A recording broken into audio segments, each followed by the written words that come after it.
All right, this will be recipes for invasive weeds found in Fremont County with Olivia Maxwell with Weed and Pest. Howdy, everybody. Hello. I haven't tested my clicker yet. Good, okay. All right, I'm Olivia Maxwell. I work at Fremont County Weed and Pest. I run a little backpack crew. We call it the EDRR crew, which stands for Early Detection Rapid Response.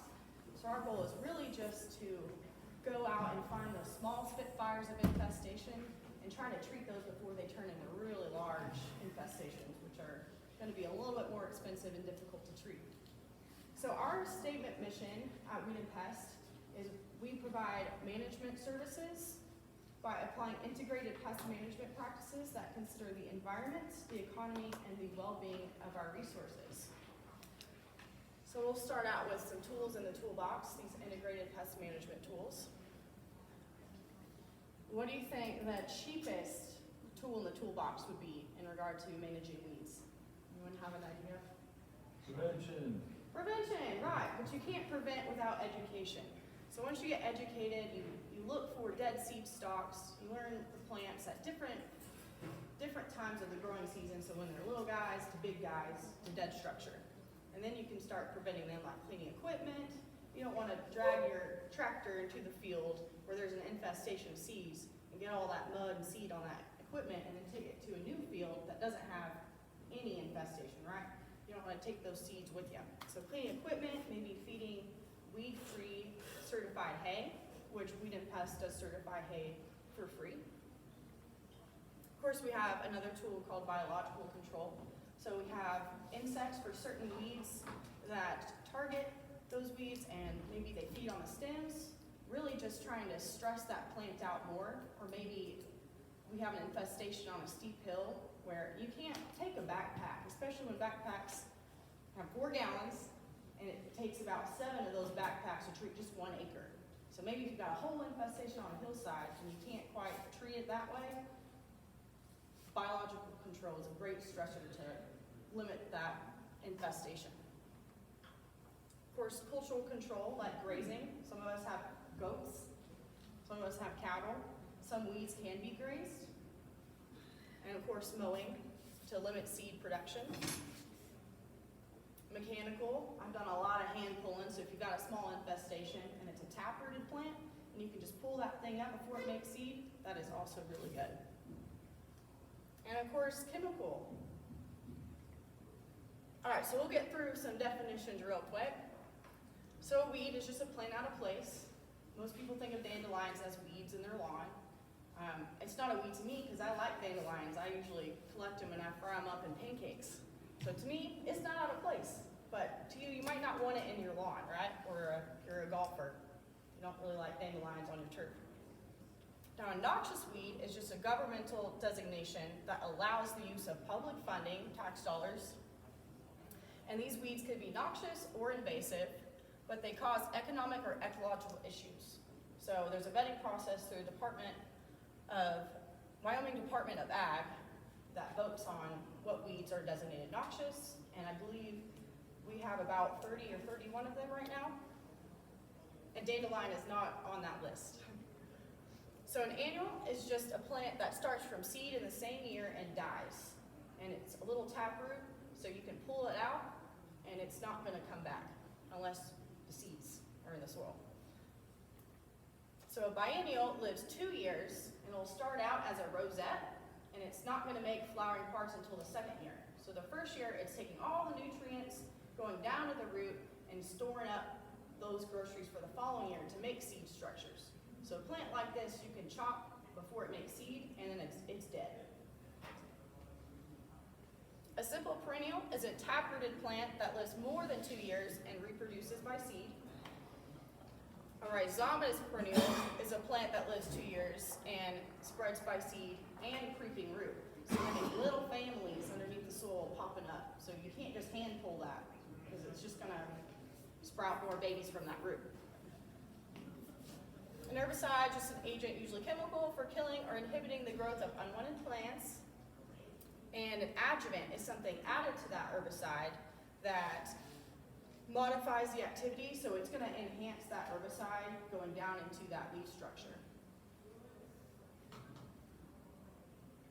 Okay, so if we're gonna talk about chemicals, we should probably talk about our active ingredients, because you can have one active ingredient that's labeled for lawn and turf, and you can have that same active ingredient with a different common name that's labeled for rangeland. So it's always important to read your labels and make sure you're calibrated so that you're not spraying too much and costing you more money, or you're spraying too little of that active ingredient, and then it's not doing anything. So it's important to be calibrated on these active ingredients. All right, aminopyrrolid is one we use very often. Milestone is rated or labeled for rangeland, and it has a very long soil residual. So you definitely don't want to spray this if you want to plant back in your crop fields, because it's gonna kill your seed, or it's going to make sure that it doesn't germinate. And 2,4-D is very common. It is a broadleaf selective herbicide that has limited soil activity and is used to limit seed production and allow for same season plant back. So it's gonna break down in the soil and not be active for your plants to germinate that you plant. Dicamba is a broadleaf herbicide with soil activity and is used in ag lands and of course turf and ornamental products. Range Star is for rangeland. And all these common names are something that you can find at Fremont County Weed and Pest if you need to buy some herbicide.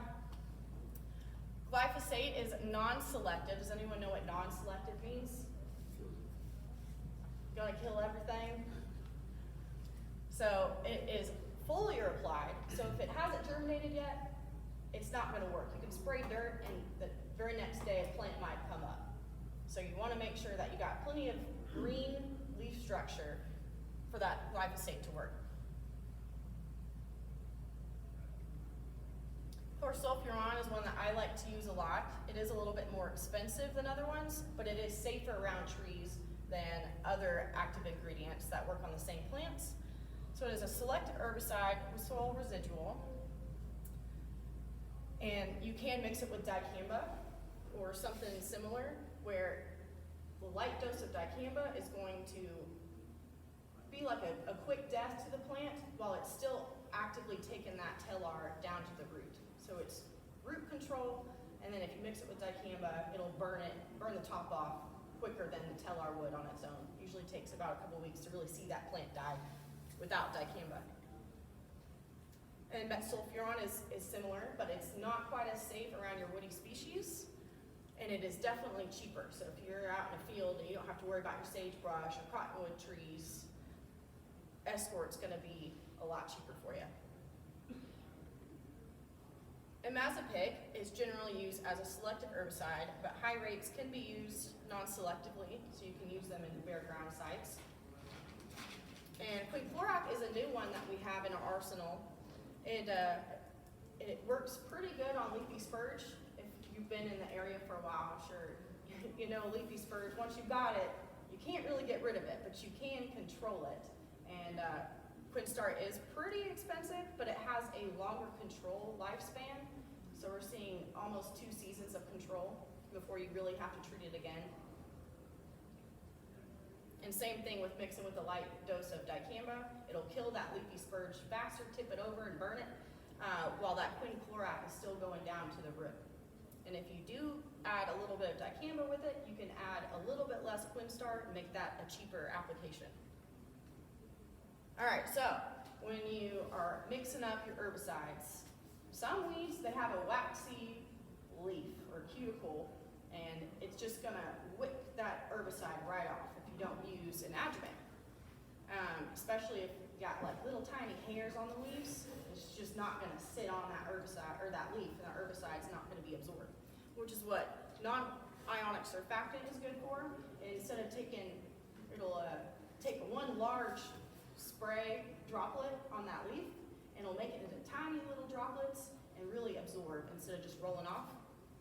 And methylated seed oil is similar. It's just derived from seed oils, and it'll slow the drying process and really penetrate. And we like to use MSO fairly often with spurge and plants like white top, because it does penetrate that leaf a little better than Induce, which is a non-ionic surfactant that we use. But you want to be careful if it's dry or if it's mid-July and really hot, it'll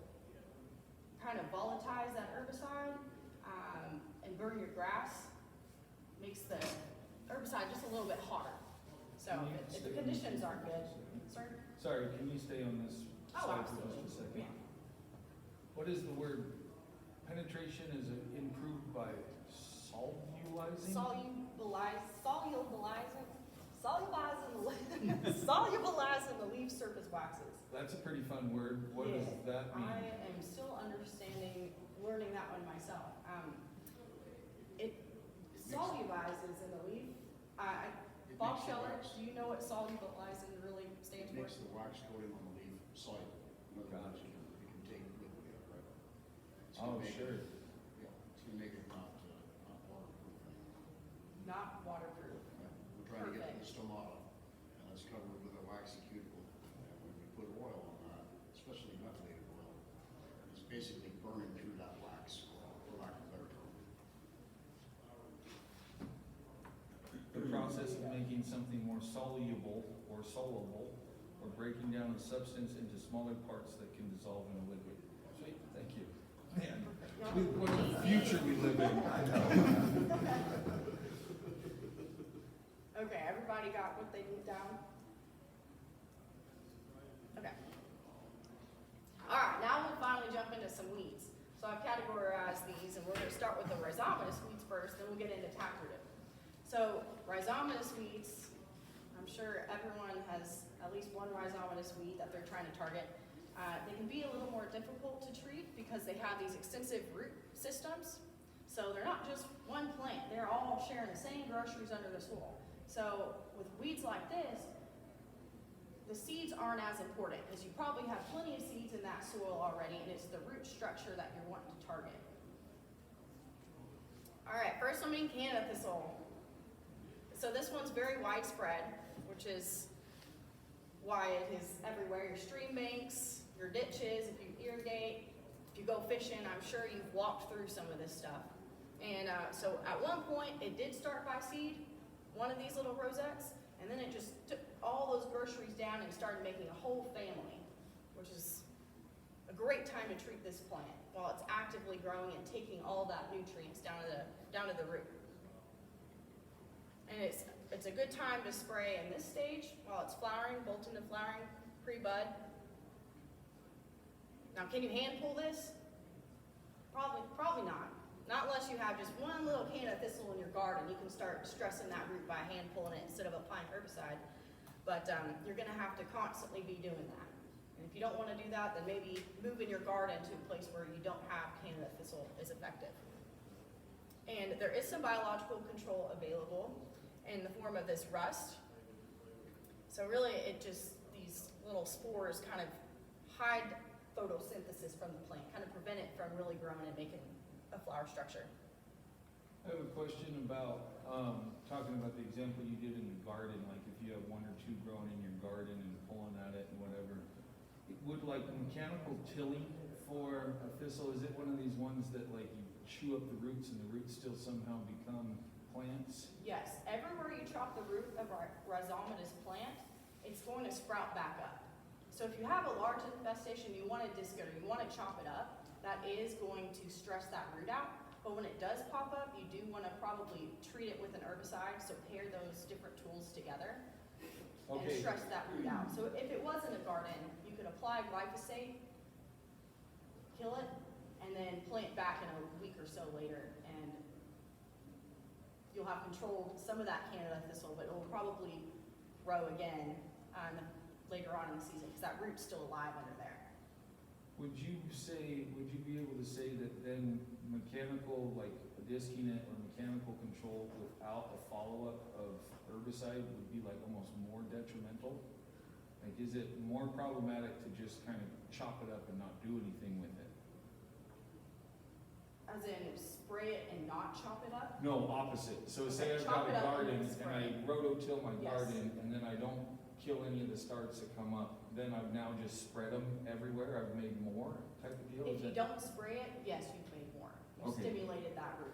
That's what So I if you wanted to do- clarify. If you do cut up a plant that's rhizomatous, you've got to do more than that. It's like the worst thing to do. It's Don't- aggressive, yeah. Don't yeah. cut up It's a great rhizomatous. tool if you want to spray it afterwards. Got it. Otherwise, it is, yes, option. Olivia, I'll just add that the disking, tilling practices on rhizomatous root that's an economic decision, right? If you're gonna spray fence to fence anyway, and you don't have a lot of density in the field, you're still gonna buy 10 acres of herbicide, or 20 acres of herbicide, whatever it is to cover your entire field. So density isn't really going to save you money. So if you can isolate each individual plant to a single piece of root instead of sharing groceries with the entire patch, right? That's an added stress, and then you go in behind there when it tries to re-sprout with that limited amount of root to provide the carbohydrates, and you hit it with herbicide, it doesn't have the bigger family to rely on because you cut it away. If you don't treat with herbicide, you still have 20 acres of weeds, but they're gonna be a lot bigger. You're gonna lose some grass. So if you make the commitment to chop it up, you have to be ready to pull the trigger on herbicide applications after you see enough leaf surface coming up before that plant is able to spread more rhizomes and make the patch thicker. If you're not going to do that, then herbicide. For like a small area, like say 30 by 50, by just pulling it will not kill that. You still have Right, to no, use- because you can't get that entire root off the ground. And wherever it pops off, it's gonna just make more babies, Okay. which is Okay. why adding herbicide helps. Okay. What's the residual on like Roundup or Lysophil, whatever it's called? You know what the residual is on that? Glyphosate has very little soil residual, which is why that's the herbicide you want to use if you're gonna plant back a crop. So you're saying like 2 weeks you go back in and plant and things will germinate? It wouldn't. It might even be less than 2 weeks, but not long. But that would be Not- the not biggest long one at would all. be like 2 weeks would be you'd still be okay for sure. I think so, and I forget what it's called, but there's a test where you can put a little bean in that soil, Oh, okay. and if it comes up like a normal bean, then there's no activity in that soil and you can plant. But if it looks like it's dying when it comes up, you might wanna wait a little bit longer. Okay. Want me to Yes. add that? So that test you're talking about, bioassay, and that's just for seeing if the herbicide is in the soil, right? You don't, if you plant a bean, it comes up twisted, you know you've still got some product in the soil, whatever you apply. In the case of glyphosate, you can plant back the day after you apply it, but if you do that, that glyphosate's trying to find its way down through that Canada thistle root, you cut it off. So you wanna give it time to do its job before you plant back. It's not because it's in the soil, it's in fact, you just wanna make sure it's inside you get. And once you do, go ahead and farm it in and plant back. Okay.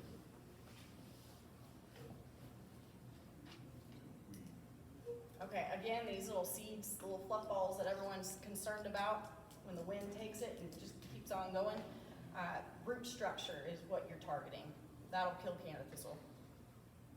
And if you don't do anything, it's probably gonna wind up like this. And I'm not sure how effective grazing goats will be in a stand like this. Yeah, I haven't tried to get it. Yeah, well, let me know when you do. All right. So Canada thistle, there's different kinds of active ingredients. If you want to treat it before seed production, that's good. We often have way too many weeds on our plate, which is why we typically tend to treat it in the fall, where there is fall rosettes popping back up. So the fall is a great time before frost, obviously. All right, leafy spurge. Who knows what this one is? We're using Lander's yellow. All right, this little seedling you can see already has a very large taproot, so you can't hand pull this one either. Very large, extensive root system. All right, some more flowering parts, and this weed, any part of it, from the little petals down to the root, is gonna have a milky sap, which is why goats love to graze it. So it might not be the first weed that they wanna target, but once they start tasting this milky sap, they really go for it. It's like a drug to them. So you can definitely graze leafy spurge with goats. I have not seen cattle eat it, and I'm sure it's a little bit toxic to them if they do. All right, we do have biological control. This hawk moth, it's really fun to see the caterpillars out there defoliating the plant. They're not as effective in mitigating the density of leafy spurge, but our Aphthona flea beetle is extremely effective, and we do collect these at the right time in the summer, and for free we can take them out to your infestation if they're not already established.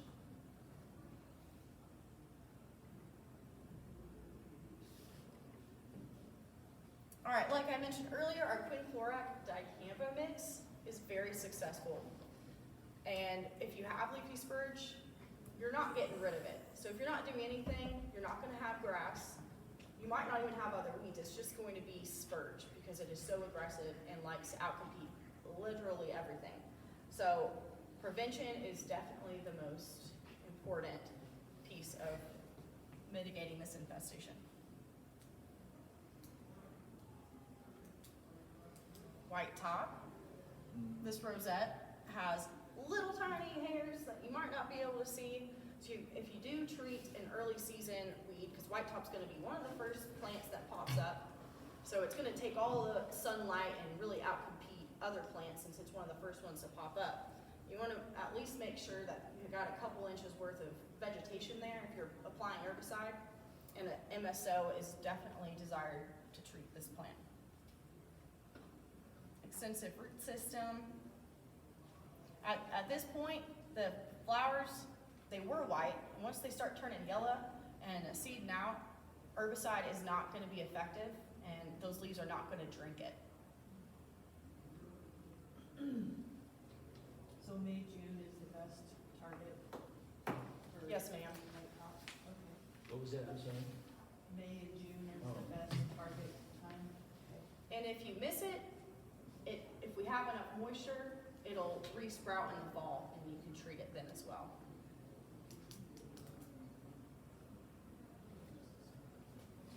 Seed structures, you've missed it. You wanna like mow it before you get to this point, but if you mow it too early, it might produce flowers really close to the ground, and you won't be able to mow it a second time because it'll be under that mower deck. And of course, disking this plant is just gonna make it more aggressive, and it's gonna outcompete everything else once that soil is disturbed. This is one of our hands collecting some white top mites, which is very new. A couple seasons now, and we're collecting them, and we're hoping to spread them around Fremont County. Because this is in a cottonwood stand, and white top takes Escort. Escort is one of the most effective herbicides that we utilize, and because it's a little bit not as safe around our woody species, and this cottonwood stand biological control is gonna be a great tool in the toolbox to utilize. And we call this a gal mite. And it'll just divert energy from the plant, and it'll prevent it from producing seeds. This is probably a dumb question, but is mostly where I see white top is like areas where dry knobs and things like that. So are you gonna see white top like in river bottoms and, okay, it's just everywhere and I just haven't seen it? Okay. Well, Sorry. It doesn't get very tall, I know. and it looks a lot like There's some yarrow. obvious areas, Yeah. so, and I was like, it's everywhere?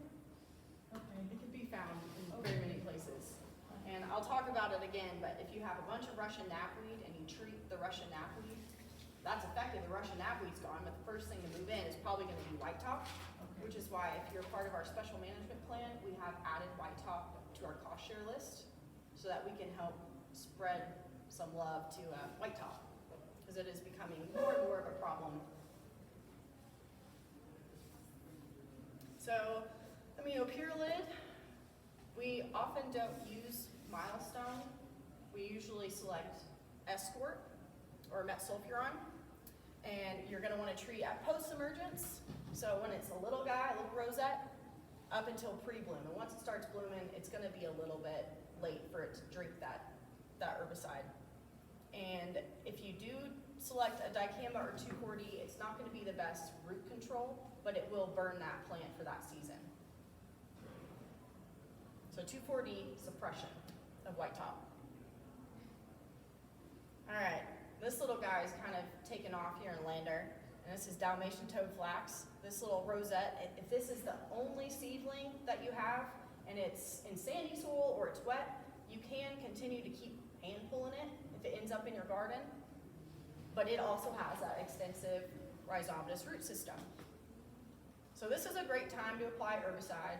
If you have a large infestation, you're probably not gonna mow it, you're not gonna graze it, so herbicide really is your best tool.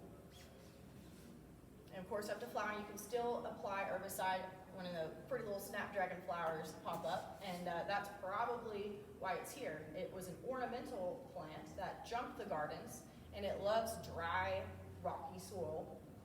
So it's probably gonna infest our rangelands, and it is currently.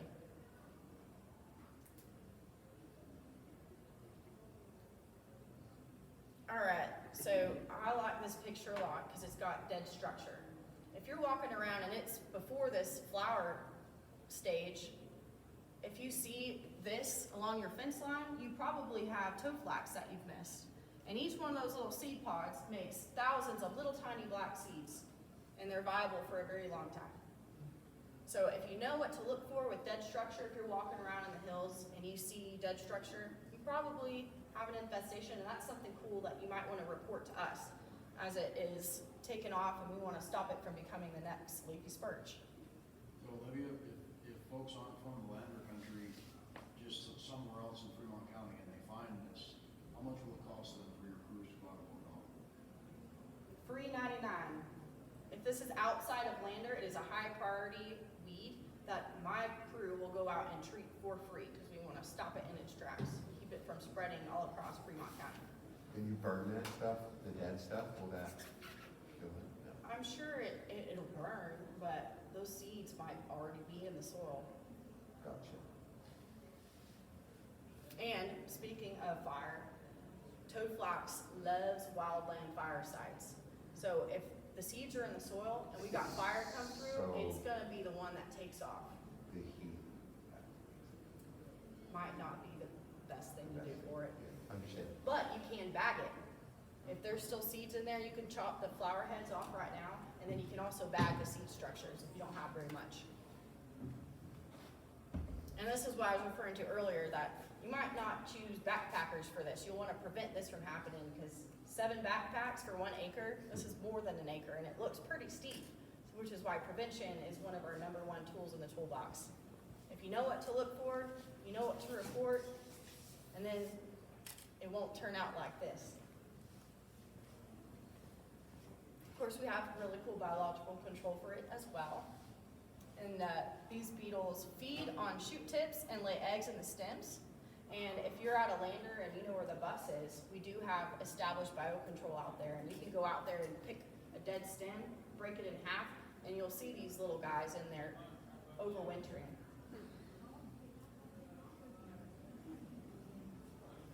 And you can, of course, spray herbicide in the fall at this regrowth stage. Oh, that's what that is. Yes, yes. So it looks like a succulent, kind of go back, would you mind going back to that, those ones, those little ones on the ground? They're very waxy, which is why an adjuvant must be added to your spray solution so that it'll penetrate that waxy leaf. Interesting. Pretty, right? Ornamentals, they sure don't stay in the gardens. Okay, so applied early bolting stage, use MSO, treat from flowering stage, whatever active ingredient you select before flowering is probably best. And of course, in the fall is a great application time. Is this And- information available on your website? Oh, the information, These slides? I can, Can you email it to us? You can put it on Google Drive and get everybody's email at the end of this. Okay, yeah, we can get the rates to you okay. and different things. I know it's a lot to write down in a short amount of time. Sorry. Okay, Russian knapweed. Do y'all see it? Does this plant resemble another plant that we've talked about at the rosette stage? Canada thistle? Okay, it does kind of look like hand thistle, but it definitely also looks like white top, which is important to know the difference because you can apply herbicide at different times. So you want to know what you're looking at. And if you can't tell at this point, if you pick it and it's got a black root, it's Russian knapweed. White top does not have a black rubbery root. Looks like poppies too. Sorry? Wait, hold on, is that dirt? Poppy flowers. Do poppy flowers look like that on the front? I do like poppy flowers, but I'm more familiar when they're about this tall. Yeah. All right, so can we hand pull this one? No, so we definitely want to prevent it. Herbicide is great at this time. We often treat it later on in the fall because we're trying to get all those tap-rooted weeds and leafy spurge beforehand. Because Russian knapweed, we do have some really great biological control. You can treat it and it looks dormant stage. You can treat it when it's burnt brown if you use an aminopurelid in the fall before frost, and it doesn't look like it'd work because there's nothing green, but next year it'll be gone. So aminopurelid in the fall when this thing is crusty is if you're busy and you've got other things to do and you end up waiting until it gets to this stage, you can still treat it with that aminopurelid and it will be effective. Even if the root, there's no green on it anywhere? Right, yeah, it's still taking it down to the root. I have no idea why, but we've been treating with milestone and it has been very effective on the Russian knapweed. I thought it had to be perfect green. Usually you've gotta have green, but Russian knapweed is just special. Okay. All right, so I'm sure somebody brought some dirty gravel that had Russian knapweed in here. And we like to treat the roads here in Fremont County. This is not a Fremont County picture, but someone, if they had treated the roads in the past, they might not have turned off their boom, because you can see that there is a dead tree over there. So there's always a cost when you select your tools that you're using to treat your weeds.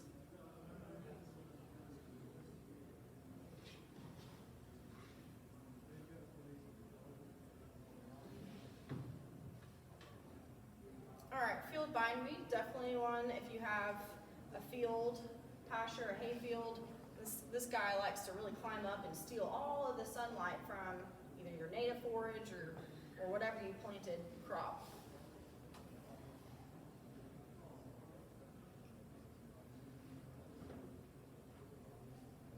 Anyone see these pretty little trumpet flowers around?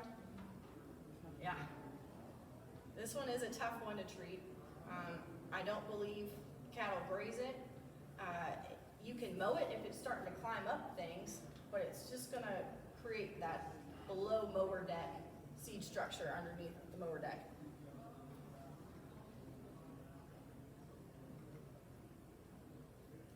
Again, we use a lot of metsulfuron. Post-emergence to rapidly growing.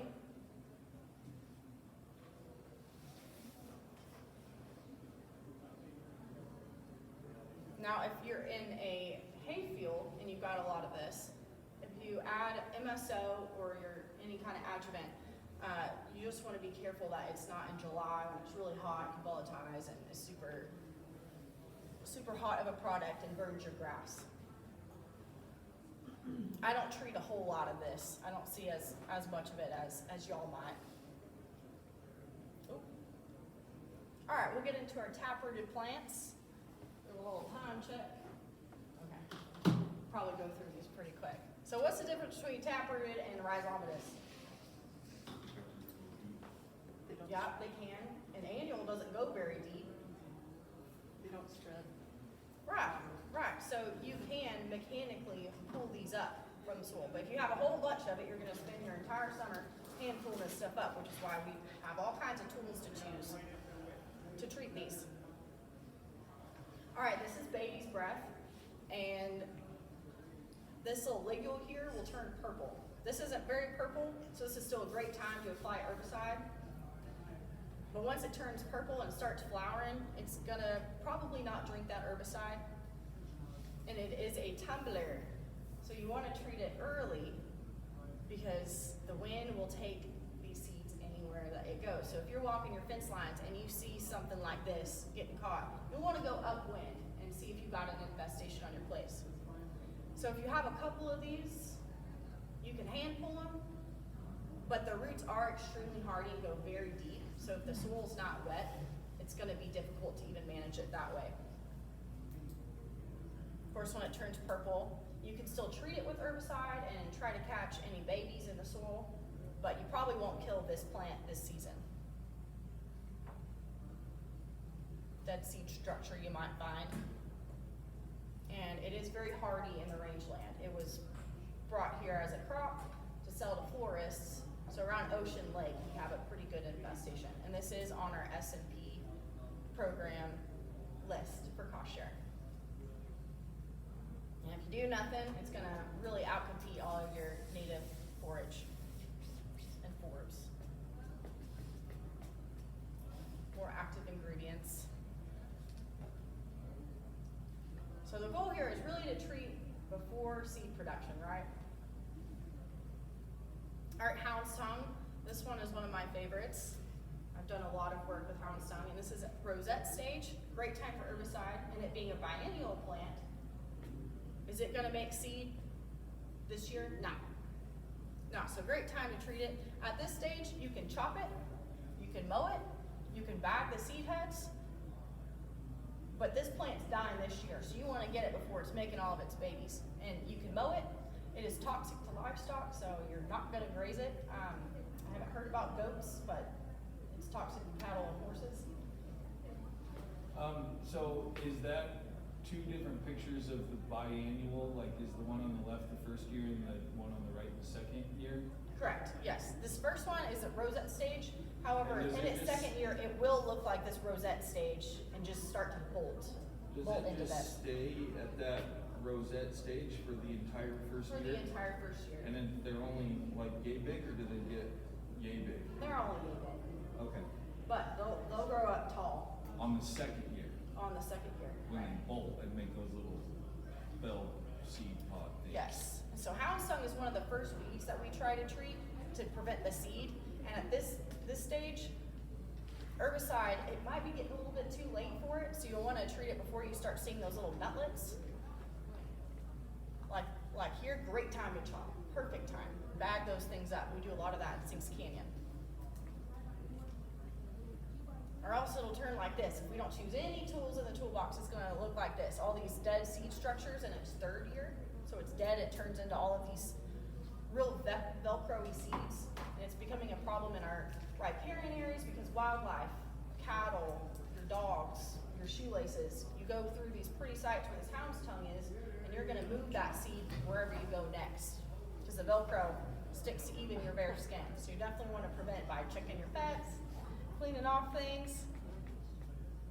We'll do a whole lot of hand bagging this Right, stuff, and yeah, we'll find oh, these that's seeds for what that days. is. So we My try to dog grab everyone to prevent the spread of that.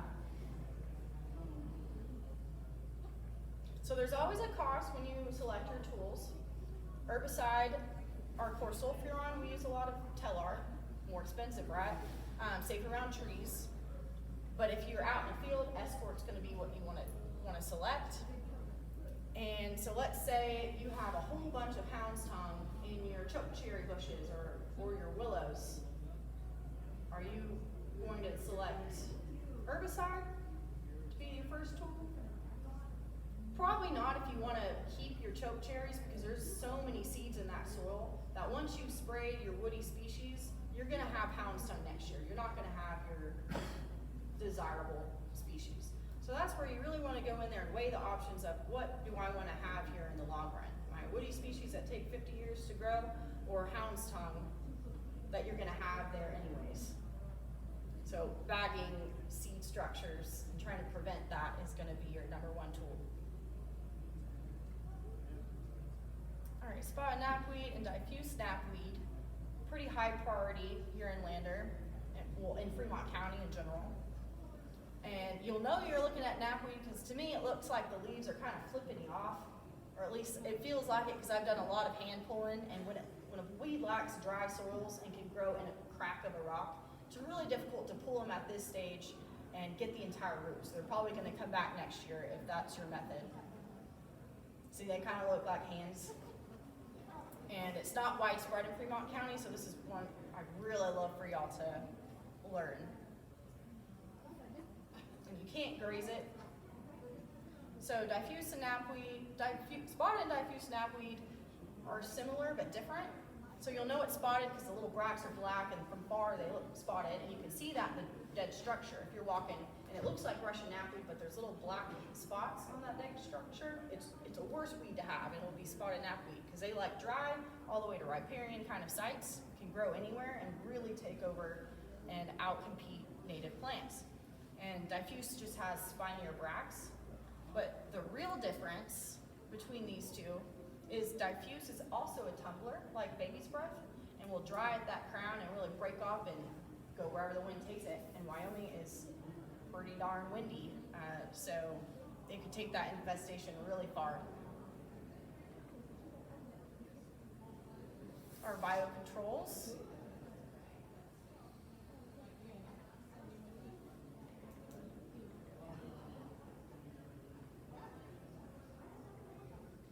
Trying to have a few minutes for questions.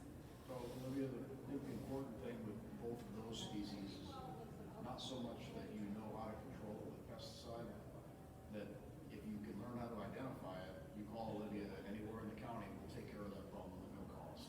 It's highly invasive, and we put her on the ground, anywhere we find that stuff, try and keep it at bay. Yes. And if you don't like herbicide, we will handle. So we'll use all the tools that we have at Fremont County. Was it last year you guys were offering, you could pull a bunch and take them to the pest control place and they'd give you, I think it was $1 per weed or something like that? Oh, like a bounty program? Yeah. We don't But have, last summer, I think it was in the Lander area, no? I don't believe we had a bounty program like that this summer. We would like to implicate one in the future. Oh, was it? I mean, I read about, I know. Yeah, there was something going on with those, and they were giving you $1 per weed. Wouldn't that be I don't nice? remember. That would help me out. We're in the works of creating a bounty program here. We have them in other counties with other districts. So we're in the making of some bounty programs. Because I think that would be a great idea. Probably not $1. Maybe not $1 per plant, 'cause there's, but something of that sort. Yeah.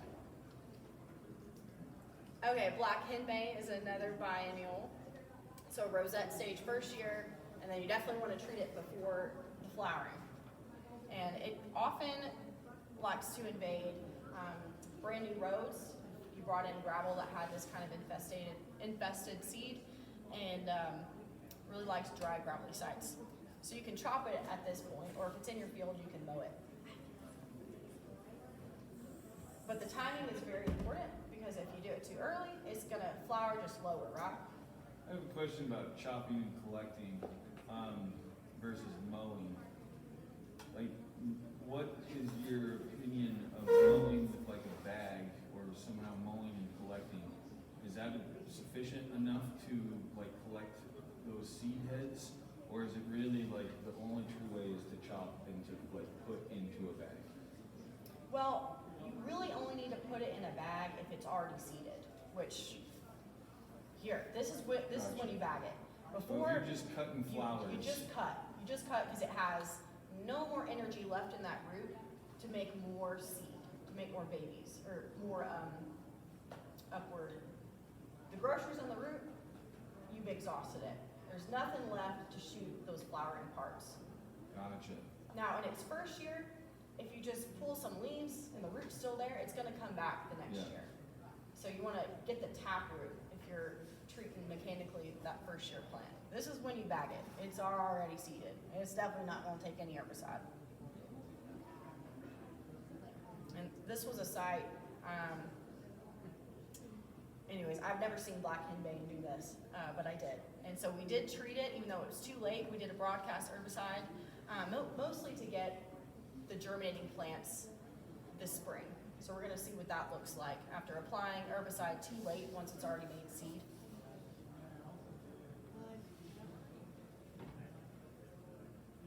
All right, everybody's probably seen a musk thistle. It's pretty widespread. The difference here with Scotch thistle is it's not widespread. It's only localized in areas, and it's very high priority. And I will go out there and treat it for free and try to get every plant that I possibly can. And with thistles, you're a little bit pushing late here once it's already kind of bolting and about to pre-flower. But if you do a big broadcast spray, you're gonna treat those germinating babies that are around it. All right, when the seeds look like this, you've even missed bagging time, because every time you go pull one of those, you're just gonna disperse those seeds more. So Olivia, a stand like that one where the recipes are pulled up, we probably want to bag those flowers if it's a small area like a water bowl Right. come over, backing up if they're starting to fuzz out. But we also want to use herbicide because we know there's some first-year plants in the understory, right? Not just all tall stalks. There's some first-year babies underneath that big forest. So if we do both, we're catching both years of life, right? We're going in there and applying herbicide to the understory after we removed those taller stalks to get the herbicide down on the babies. Perfect. All right, last one, and then y'all are out of here. All right, cheatgrass is an annual, and it's going to cheat out all of our other species. It's going to overwinter, and it's going to be one of the first thing that pops up. So you can graze it at this vegetative stage, but once the awns start to really get out there, then not even cattle, not even your goats are going to eat that. And because it cheats other plants, it's going to be a monoculture like we have here. And we all know cheatgrass is pretty flammable, right?